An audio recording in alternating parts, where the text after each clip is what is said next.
Hey, this is a message for parents about our health topics this week.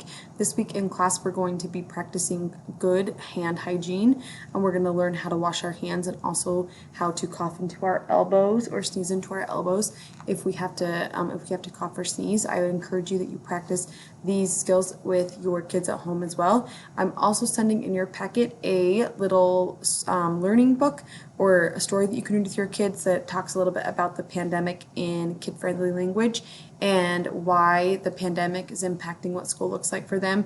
You can choose to use it with your kid or you can choose not to use it. It's up to you. I'm going to be using it in my class just to hopefully spur some conversation about how the kids are feeling about things and what their perceptions are about what's happening in the world around them.